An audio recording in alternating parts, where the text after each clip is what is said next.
6장입니다. 지난 시간에 이어서 사사기 나머지 보겠습니다. 28절에서 40절까지 보겠습니다. 구약성서 370페이지에 있습니다. 그 성읍 사람들이 아침에 일찍 일어나 본즉 바알의 제단이 파괴되었으며 그 곁에 아세라가 찍혔고 새로 쌓은 제단 위에 그 둘째 숫소를 드렸는지라. 서로 이르되 이것이 누구의 소행인가 하고 그들이 깨어 누르는 후에 이르되 요아스의 아들 기드온이 이를 행하였다 하고. 성읍 사람들이 요아스에게 이르되 내 아들을 끌어내라. 그는 당연히 죽을지니 이는 바알의 제단을 파괴하고 그 곁에 아세라를 찍었음이라 하니. 요아스가 자기를 불러서 모든 자에게 이르되 너희가 바알을 위하여 타느냐 너희가 바알을 구원하느냐 그를 위하여 다투는 자는 아침까지 죽임을 당하리라. 바알이 과연 신이신데 그의 제단을 파괴하신즉 그가 자신을 위해 다툴 것이니라 하니라. 그날의 기드온을 여룻바알이라 불렀으니 이는 그가 바알의 제단을 파괴하였으며 바알이 그와 더불어 다툴 것이라 함이었더라. 그때 미디안과 아말렉과 동방 사람이 다 함께 모여 요단 강을 건너와서 이스라엘 골짜기에 진을 치시더라. 여호와의 영이 기드온에게 임하시니 기드온이 나팔을 불매 아비에셀이 그의 뒤를 따라 부름을 받으니라.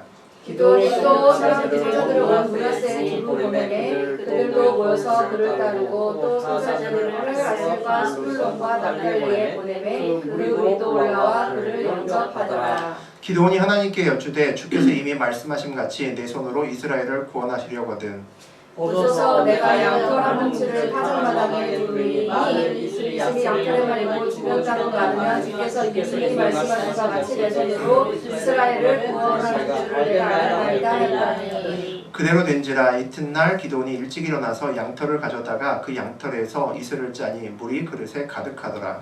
기드온이 또 하나님께 여쭈어 주여 왜 도와주실 수 없어 내가 이것만 말하리라 도와옵나니 내게 이것만 양털로 시원하게 하소서 원하건대 양털만 마르고 그 주변 사람이 다 알 수 있게 하소서 하더니. 우리 40절을 함께 읽겠습니다. 그 밤에 하나님이 그대로 행하시니 곧 양털만 마르고 그 주변 땅에는 다 이슬이 있었더라. 아멘. 네, 오늘은 사사기 6장 28절에서 40절 말씀을 가지고 그 믿음이 될 때까지란 제목으로 함께 은혜를 나누겠습니다. 네, 오늘이 이제 사사기 기도원 두 번째 시간입니다. 우리 지난 시간에 기도원이 난생 처음 하나님을 만났고요. 하나님이 큰 용사여라고 기도원을 불렀습니다. 그리고 하나님 집안에 있는 기드온의 집안에 있는 바알 신전을 부수고 아세라 목상을 찍고 높은 곳에 제단을 하나님 제단을 쌓고 그 가져온 숫소로 거기에서 제사를 지내라고 명령을 합니다. 갑자기 기드온이 낮에는 도저히 할 수 있는 엄두가 나지 않아서 밤에 몰래 10명을 데리고 가서 아무도 모르는데 몰래 가서 사사삭 일을 다 진행을 하죠. 그리고 아무도 자기를 보지 못했을 거라 생각을 합니다. 오늘은 이제 그 이후의 이야기입니다. 28절, 29절에 이제 어떤 일이 일어났나 보겠습니다. 28절부터 보죠. 그 성읍 사람들이 아침에 일찍 일어나 본즉 바알의 제단이 파괴되었으며 그 곁에 아세라가 찍혔고 새로 쌓은 제단 위에 그 둘째 숫소를 드렸는지라. 서로 물어 이르되 이것이 누구의 소행인가 하고 그들이 태워 물은 후에 이르되 요아스의 아들. 세상에 밤에 몰래 했는데 바로 다음날 아침 일찍부터 모두 다 드러납니다. 새벽부터 들통이 났다는 이야기죠. 이 새벽부터 들통 났다는 이유는 성읍의 사람들이 아침 일찍 어디 갔기 때문입니까? 바알의 신전에 갔기 때문입니다. 그럼 그 당시에 그 동네 사람들은 아침 일찍 우리가 새벽에 새벽 제단을 주님께서 하는 것처럼 아침에 일찍이 새벽에 눈 뜨자마자 바알 제단으로 가서 제사를 드렸다는 이야기죠. 성읍 사람들이 하나님의 백성이지만 하나님과 전혀 상관없는 삶을 살고 있다는 것을 알 수가 있습니다. 미디안 사람들이나 이스라엘 사람들이나 별반 차이가 없다라는 것을 알 수가 있죠. 하나님을 믿는 이스라엘 백성들은 바알을 숭상하는 이방 민족이 더 오히려 세니까 하나님과 이방의 신을 같이 믿는 것이 더 좋겠다라고 생각했을 수도 있습니다.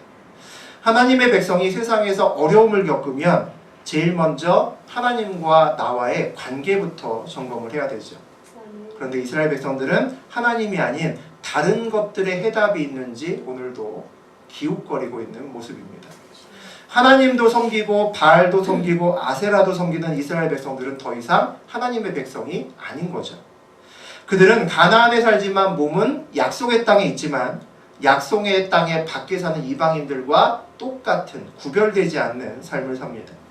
몸은 교회에 있지만 삶은 세상 사람들과 똑같이 사는 사람들이 생각보다 많습니다. 남이 내 서랍 속에 성경책을 들춰내지 않으면, 내 책상 위에 꽂아놓은 교회 주보를 들춰보지 않으면 내가 교회에 다니는지 아무도 모르는 그런 크리스찬들이 생각보다 많다는 거죠. 기드온이 바들바들 떨면서 아무도 모르는 밤에 몰래 하나님의 명령을 수행을 했습니다. 절반의 순종을 한 거죠. 무서워서. 그러면 하나님께서 믿음이 약한 기드온이니까 이번 한번 딱 그냥 눈 감고 덮어주시면 참 좋았을지 모르겠는데요. 하나님은 기드온의 소행이 바로 다음날 새벽부터 만천하에 들통나게 만드셨습니다. 하나님은 기드온의 밤을 기드온의 낮으로 바꿔놓으신 거죠. 온 천하에 드러나게 하셔서 기드온이 몰래 밤에 가슴 졸이면서 살짝살짝 했던 일이 의미가 없게 됐습니다. 그냥 낮에 한 것과 차이가 없어지게 된 거죠. 왜 그렇게 하셨을까요? 그렇게 하지 않으면 기드온이 하나님의 백성이라는 것을 아무도 모르기 때문이죠. 이 일을 통해서 기드온이 하나님의 백성이라는 것을 선포하신 겁니다. 몰래 서랍에 숨겨놓은 기드온의 성경책을 책상 바깥쪽으로 드러내게 만드신 거죠. 주변 사람들이 모두 기드온을 보면서 아, 저 사람은 하나님의 사람이구나 알 수밖에 없는 그런 계기를 만들어 놓으신 겁니다. 바알 제단을 허물고 우상을 찍어내라 라고 하는 이 명령은 기드온을 큰 용사로 만들기 위한 믿음의 훈련이었습니다. 하나님은 기드온이 밤에 몰래 한 것을 덮어주실 수도 있었지만 그 덮어주게 되면 기드온의 믿음은 그 자리에 머문다는 것을 알고 있었던 거죠. 믿음은 드러나야 자랍니다. 하나님은 세상이 우리의 믿음을 알기를 원하고 우리의 믿음이 세상에 드러나지기를 원합니다. 우리도 이런 과정을 겪죠. 때로는 우리가 그리스도인이라는 것을 숨기고 싶을 때가 있습니다. 그리고 아무도 날 잘 모르는 곳에서 몰래 그냥 신앙생활을 묻혀서 하고 싶다라는 생각이 들 때도 있습니다. 하지만 하나님은 결국 세상에서 우리의 믿음이 드러나기를 원하시죠. 우리가 조용히 숨어서 그냥 돛 닦는 것처럼 신앙생활하는 것을 원하시지 않으십니다. 우리의 상황과 상관없이 우리의 믿음이 드러나고 우리를 통해 예수님의 향기가 나기를 원하시죠. 우리 30절, 31절 함께 보겠습니다. 성읍 사람들이 요아스에게 이르되 내 아들을 끌어내라. 그는 당연히 죽을지니 이는 바알의 제단을 파괴하고 그 곁에 아세라를 찍었음이라 하니 요아스가 자기를 둘러선 모든 자에게 이르되 너희가 바알을 위하여 다투느냐 너희가 바알을 구원하느냐 그를 위하여 다투는 자는 아침까지 죽음을 당하리라. 바알이 과연 신일진데 그의 제단을 파괴하였은즉 그가 자신을 위해 다툴 것이라 하니라. 동네 사람들이 예상대로 우리 그 기드온을 죽이러 몰려옵니다. 그리고 외치죠. 내 아들 기드온을 끌어내라. 바알의 제단을 헐고 아세라를 박살냈으니 죽어도 이 자리에 죽어도 아무 말 못할 거다 라고 소리를 지릅니다. 왜 이렇게 안 좋은 예감은 딱딱 잘 맞는지. 기드온이 예감이 불길했기 때문에 밤중에 아무도 모를 때 살짝 한 겁니다. 아무도 보지 못할 것이라고 확신했는데 예상대로 들켰습니다. 맞아 죽게 생겼죠. 무슨 생각이 들었을까요? 아, 그러니까 난 아니라니까. 괜히 큰 용사라고 하셔서 사고 쳤구나. 이런 생각했겠죠. 내가 미쳤지. 내가 감당할 수 없는 일을 오늘 저질렀구나. 아마 그런 생각했을 겁니다. 믿음으로 하나님 미션을 사실 수행한 것은 아니잖아요. 감당할 수 없는 현실에 대처할 만한 믿음이 되진 않습니다. 기드온이 얼마나 당황했을까요? 그런데 전혀 예상하지 못했던 인물이 오늘 기드온을 돕습니다. 들키면 당연히 아버지도 동네 사람들과 한편이 돼서 몽둥이 들고 자기를 때릴 줄 알았는데 아버지가 동네 사람을 막아서는 겁니다. 그리고 얘기를 하죠. 당신들 중에 누가 바알을 구할 수 있습니까? 누구든지 그의 편을 들어서 싸우는 사람은 내일 아침에 죽을 겁니다. 만일 바알이 신이라면 자기의 제단을 헌 사람과 직접 싸우도록 내버려 두십시오. 그가 스스로 그 제단을 허문 사람 기드온을 죽일 것입니다 라고 말을 합니다. 아주 갑작스러운 개입이지만 그 말에 굉장히 지혜가 담겨져 있습니다. 신을 누가 도우려고 한다는 얘기입니까? 신이 스스로 자기의 대적자를 죽이도록 내버려 두라는 거죠. 그 말을 들은 마을 사람들이 당황하고 놀라운 그 말을 듣고 그냥 사건이 종료됩니다. 마을 사람들은 돌아갔고요. 당연히 우상인 바알이 하나님의 용사인 기드온을 죽일 리는 만무하죠. 기드온은 멀쩡히 잘 살아있겠죠. 우리가 믿음이 없을 때, 그럼에도 불구하고 믿음의 첫 발자국을 힘겹게 뗐을 때, 그 발자국을 하나님을 향해서 옮길 때, 그러다 때로는 우리 믿음보다 큰 문제를 만났을 때 전혀 예상치 못한 도움이 올 때가 많습니다. 우리의 믿음을 키워가시는 하나님의 방법이죠. 전혀 예상치 못했던 도움이라는 것은 내 인식 밖에 상상할 수도 없었던 외부의 개입이 있었다는 겁니다. 주님이 일하셨다라는 이야기죠. 작은 믿음으로도 주님의 일을 하고자 걸어가게 되면 우리는 이런 체험을 할 수가 있습니다. 사명의 길에서는 작은 믿음으로도 하나님의 큰 손의 능력을 체험할 수 있고 하나님의 큰 손을 움직일 수 있습니다. 그러면서 우리 믿음은 그분의 손 안에서 자라날 수 있게 되는 거죠. 32절 함께 보겠습니다. 그날에 기드온을 여룻바알이라 불렀으니 이는 그가 바알의 제단을 파괴하였으므로 바알이 그와 더불어 다툴 것이라 함이었더라. 그날 사건 이후로 기드온은 이제 유명인사가 됐습니다. 연예인이 된 거죠. 아주 유명해졌습니다. 밤에 몰래한 바알 제단을 부순 일이 아무도 모르게 그냥 덮어졌다면 아무도 기드온이 누군지 몰랐을 겁니다. 그랬다면 나중에 기드온이 미디안을 대적하러 앞에 나섰을 때 아무도 기드온을 따라가지 않았을 겁니다. 누가 기드온을 따라갔을까요? 그런데 오늘 이 사건이 있었기 때문에 하나님이 기드온의 순종의 밤을 순종의 낮으로 바꾸어 놓았기 때문에 사람들은 기드온을 따르게 되는 거죠. 그때는 기드온이 불평하고 두려웠겠지만 이것이 주님의 은혜의 사건이었습니다. 며칠 전에 하나님이 오셔서 하나님의 사자를 봤죠. 기드온이. 그리고 그 사명을 받고 그의 사명을 확인하기 위해서 표징을 얘기를 했습니다. 그랬더니 바위에서 불이 나와 기드온의 제물을 모두 불태우는 그런 사건이 일어났죠. 표징을 받습니다. 그리고 첫 번째 그 사명으로 주어진 것이 바알의 제단을 헐라하는 거였죠. 하나님께서 제물을 불로 태우셨던 것처럼 하늘에서 불이 내리고 땅이 막 갈라지고 그 안에서 바알의 제단이 우당탕탕하고 무너져 내렸으면 훨씬 더 근사했을 텐데 하나님은 그렇게 하지 않으셨습니다. 하나님은 이 첫 번째 명령을 기드온이 혼자 고민하고 번민하면서 그의 방법대로 수행하도록 내버려 두셨습니다. 아무런 눈에 보이는 기적도 함께하지 않았던 거죠. 왜 그랬을까요? 이것은 기드온이 감당해야 되는 일이었기 때문입니다. 기드온이 결단해서 떼야 되는 믿음의 첫 발이었기 때문에 하나님은 먼발치에서 보고만 계셨습니다. 기드온의 사명은 미디안을 치는 거죠. 자기의 사명을 감당하기 위해 그에 걸맞는 믿음이 필요합니다. 바알의 제단을 허무는 것은 그 믿음을 성장시키기 위한 믿음의 훈련이었던 거죠. 우리 33절 보시겠습니다. 그때 미디안과 아말렉과 동방 사람들이 다 함께 모여 요단강을 건너와서 이스라엘 골짜기에 진을 친지라. 하나님이 이러시면 안 되죠. 미디안 하나도 벅찬데 미디안만 온 것이 아니라 아말렉과 동방 사람들이 연합해서 왔습니다. 바알 제단을 헐고도 살아남았잖아요. 그럼 기드온이 무슨 생각을 했을까요? 야, 이거 되는구나.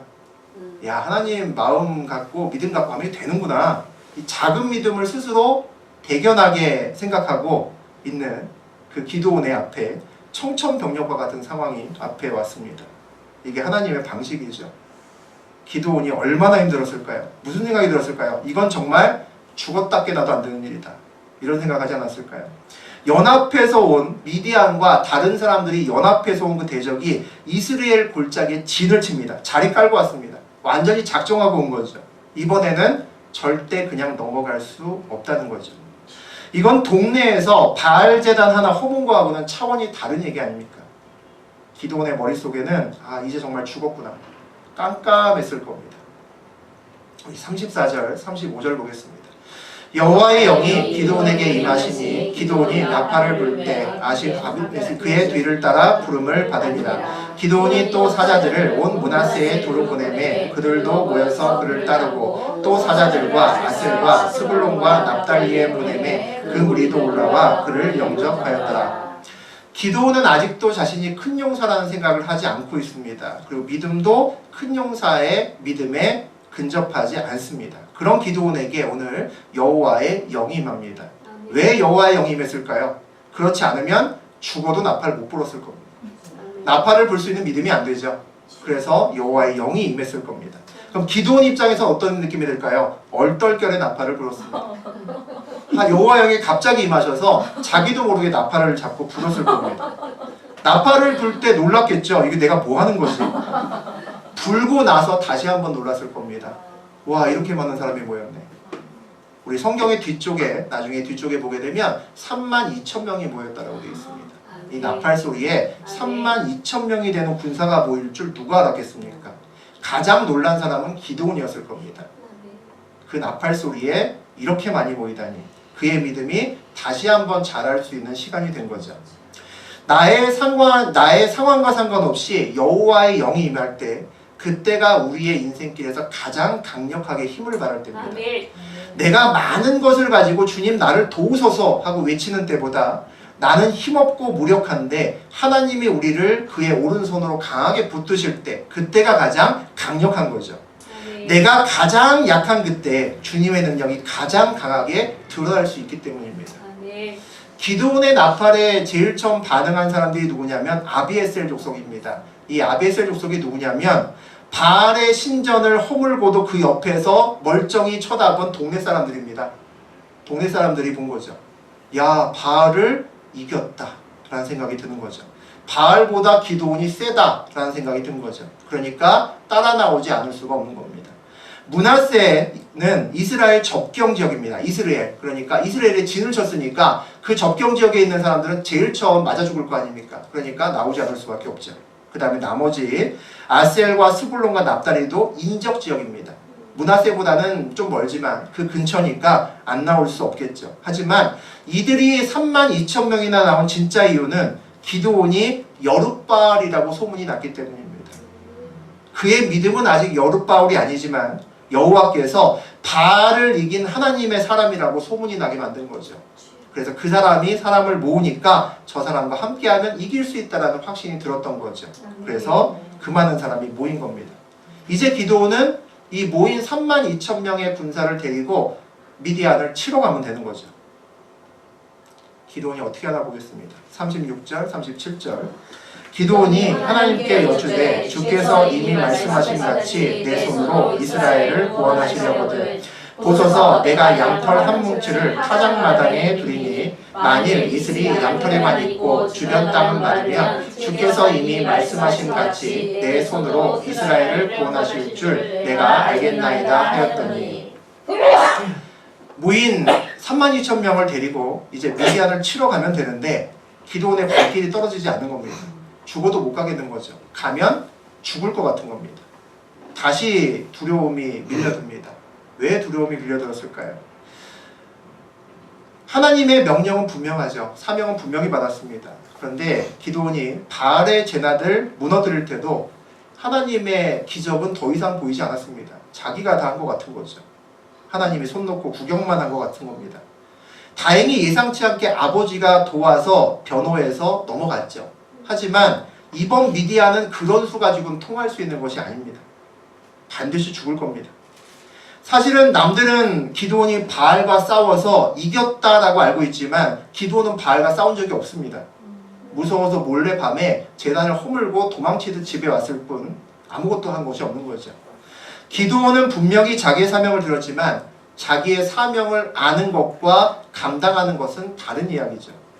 주님의 응답을 듣는 것이 어렵지만 그 응답을 붙들고 응답에 맞는 삶을 사는 것은 더 어렵습니다. 하나님에 대한 큰 신뢰가 있지 않으면 불가능한 거죠. 아직도 기드온의 하나님은 나의 하나님, 기드온의 하나님이 아닌 겁니다. 자신의 불안감을 해소시키기 위해서 더 큰 확신이 필요했습니다. 그래서 하나님의 능력을 시험하려고 생각을 합니다. 양털 한 뭉치를 바닥에 놓고 양털에만 이슬이 머금고 주변에 땅은 마르게 기도를 합니다. 불가능한 이야기죠. 양털이 오히려 물을 잘 흡수할 텐데 양털에만 물이 붙고 주변은 마른다고 하는 것은 기본적으로 상식에 어긋난 이야기입니다. 같은 장소에 이슬이 내리기 때문이죠. 소심한 기도원의 소심한 확인. 저 같으면 이렇게 테스트할 것 같습니다. 하늘에서 벼락이 내려서 내 눈앞에 있는 바위를 두 동강 내게 해주세요. 이게 훨씬 더 멋있을 것 같은데 우리 기도원은 이렇게 이야기를 합니다. 그 결과를 한번 보죠. 48절, 49절입니다. 그대로 된지라 이튿날 기도원이 일찍 일어나서 양털을 가져다가 그 양털에서 이슬을 짜니 물이 그릇에 가득하더라. 기도원이 또 하나님께 여쭈되 주여 내게 노하지 마옵소서. 내가 이번만 말하리이다. 구하옵나니 내가 이번만 양털로 시험하게 하소서. 원하건대 양털만 마르고 그 주변 땅에는 다 이슬이 있게 하옵소서 하였더니 소심한 기도원이 확인을 합니다. 어떻게 확인하죠? 아침에 일찍 일어나. 무슨 얘기입니까? 밤새도록 잠을 못 잤다는 이야기죠. 아침에 일찍 일어나서 확인을 합니다. 미디안에 대한 두려움 때문에 정말 가야 되나 두려워서 잠을 못 잤습니다. 양털을 짜서 물그릇에 가득 찰 정도면 눈으로 대충 봐도 막 이슬이 막 엄청나게 젖어 있을 거 아닙니까? 그런데도 확인합니다. 그릇에 짜서 그 물을 확인하고 그 물이 그릇에 꽉 차는 것까지도 봅니다. 그 물을 확인하면 문제가 해결됐을까요? 믿음이 생겼을까요? 아닌 거죠. 더 큰 문제는 양털을 짜서 물을 봤는데 기적을 봤는데 그의 마음은 똑같이 불안하다는 겁니다. 이전과 같은 거죠. 양털은 물을 잘 흡수하니까 우연히 이룰 수도 있잖아 라는 생각이 들었겠죠. 아직도 믿지 못합니다. A형일 것 같습니다. 기도는 트리플 A형 아닐까. 다시 하나님께 묻습니다. 양털만 마르고 주변의 땅은 다 젖도록, 반대로 얘기하는 거죠. 양털은 마르고 주변의 땅만 젖도록 한번 해달라고 얘기를 합니다. 땅보다 양털이 보통 물을 잘 흡수하니까 그 반대의 상황은 정말 어려운 일인 거죠. 이런 생각을 해봤습니다. 기도원이 새롭게 양털, 보송보송한 양털을 가지고 와서 사용했을까요? 저는 아닐 것 같습니다. 이미 젖은 양털이 눈앞에 있잖아요. 이 양털을 사용했겠죠. 제가 기도원이라면 이 젖은 짠 양털을 다시 물에 잠궜을 겁니다. 푹 담궈서 충분하게 물이 머금을 정도 담궜을 거예요. 그 다음에 축축한 양털을 놨겠죠. 젖은 양털만 마르고 주변의 땅은 젖는다. 이건 완전 불가능한 겁니다. 완전히 불가능한 거죠. 이제 미디안과 싸우러 가지 않아도 될 거라고 기도는 확신했을 겁니다. 아마도 그날은 푹 잤을 겁니다. 그래서 다음 절에 보게 되면 새벽에 일찍 일어나서 확인했다는 내용이 없어요. 푹 잤을 겁니다. 양털만 마를 리가 없는 거죠. 우리는 사명지에 가고 싶어 하지 않습니다. 기도원처럼. 사명지에서 사명을 감당하는 것은 늘 위험합니다. 늘 손해를 봐야 됩니다. 우리는 사명지를 멀리서 바라보는 걸 좋아합니다. 사명을 멀리서 바라보는 것은 의외로 신나는 일입니다. 폼이 나는 일입니다. 내 삶이 은근히 가치 있어 보이고 나도 하나님께 이런 사명이 있어. 나도 받았어. 라고 자랑도 할 수 있습니다. 하지만 결정적인 순간에 그곳으로 오라 하면 주저합니다. 하나님 벌써요? 지금요? 묻습니다. 기도원처럼요. 저도 그랬습니다. 세상에서 정신없이 살아갈 때 목회의 사명을 주셨습니다. 근데 목회의 사명을 주셨을 때 저에게 뭐라고 하셨냐면 내가 때가 되면 너를 부를 거다라고 하셨습니다. 그래서 얼마나 감사했는지 모릅니다.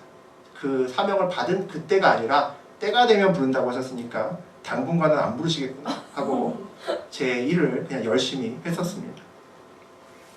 그리고 남들에게 가끔 이야기도 했습니다. 언젠가 내가 정말 알 수 없는 언젠가의 그때가 되면 하나님이 나를 부르시면 나도 내가 목사가 될 수도 있어. 이런 말을 종종 남들에게 했습니다. 지금 생각해보니 은근한 자랑이었던 것 같습니다. 하나님이 나를 선택했어 라는 걸 은근하게 자랑하고 싶었던, 그리고 나에게도 특별한 사명이 있어 라고 말하고 싶었는지도 모르겠습니다. 그런데 어느 날 이제 2013년에 어느 날 꿈에 명확한 소리가 들렸습니다. 2년 남았다. 잠은 오지 않았는데 잘못 들은 거라고 생각했어요. 2014년에 또 어느 날에 1년 지났죠. 꿈에서 이제 1년 남았다 그러셨어요. 마음이 초조해지기 시작했습니다. 어떡하지? 때가 다가가나 보네. 2014년을 보내는데 1년이 늘 불안했습니다. 언제 무슨 신호가 올지 몰라서. 그런데 10월이 됐는데도 11월이 이제 넘어가는데도 아무 소식이 없는 겁니다. 그래서 잘못 들었구나. 내가 잘못 들었구나. 그리고 안심했습니다. 11월에 제가 수정교회 다니고 있었는데 그때 수정교회 부흥회를 하게 되는데 조일래 목사님, 담임 목사님이죠. 수정교회가 작지 않은 교회입니다. 큰 교회예요. 꽤나 큰 교회인데 우리 교단에서는 저를 갑자기 부르셨습니다. 새벽에. 그러더니 조일래 목사님이 뭐라고 얘기를 하시냐면 저에게 청년부를 맡기고 있다는 겁니다. 그냥 집사인데 거기 청년부 아무나 맡는 거 아니거든요.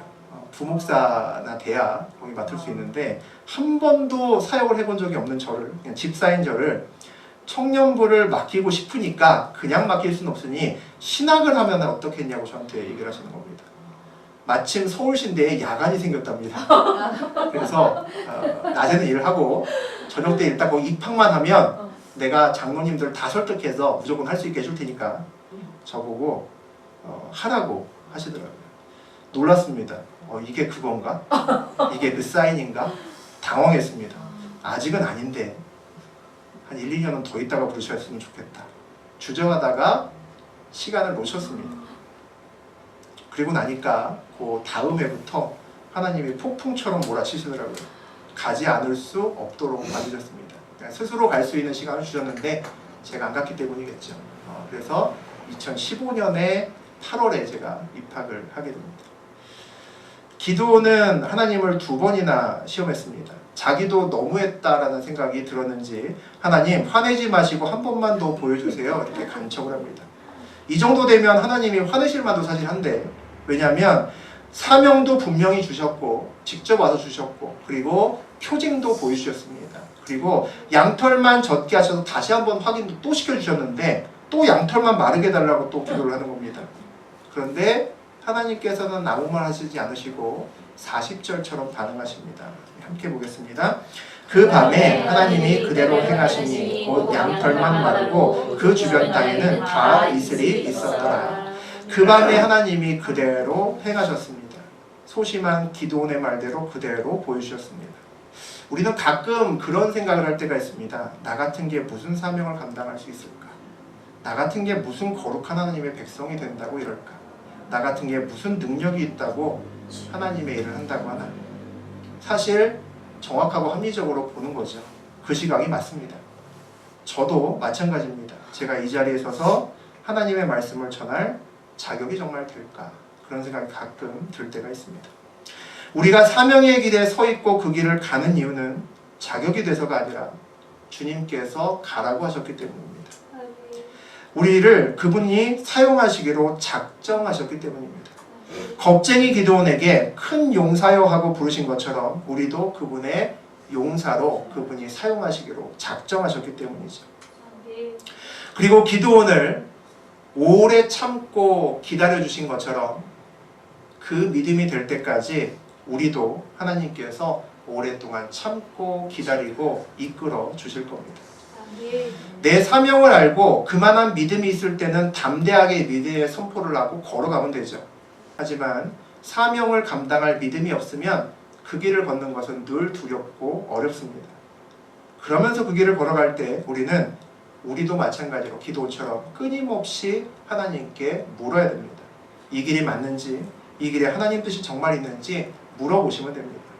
사명의 길을 걸으면서 내 결단을 통해서 첫 발을 떼서 힘겹게 걸으면서 확신과 믿음이 부족해서 하나님께 묻는 그 물음표의 질문을 하나님께서는 싫어하지 않으십니다. 여러분의 음성을 들으십니다. 사명의 길에서 사명에 대한 물음표의 질문에 하나님은 반드시 느낌표로 대답하실 겁니다. 그리고 그 과정에서 우리의 믿음이 성장하겠죠. 가장 위험한 것은 어떻게 보면 묻지 않는 겁니다. 묻지 않으면 답하시지 않을 수 있습니다. 믿음 없이 하나님을 가는 사람이 물음표의 기도가 멈추어진다는 얘기는 하나님을 보지 않겠다는 거예요. 더 이상 하나님의 음성을 듣고 싶지 않다는 얘기죠. 그렇게 걸으면 하나님이 아니라 내가 보이기 시작합니다. 큰 용사가 아니라 겁쟁이 기도원이 보일 겁니다. 그러면 더 이상 사명의 길을 걸어갈 수 없겠죠. 그 믿음이 될 때까지 기도원은 끝까지 주님을 붙들고 물었고 그 믿음이 될 때까지 하나님은 끝까지 기도원을 인도하시고 기도원의 물음표에 느낌표로 답하셨습니다. 아멘. 이 하나님이 기도원의 하나님뿐만 아니라 저와 여러분의 하나님인 줄 믿으셨으면 좋겠습니다. 아멘.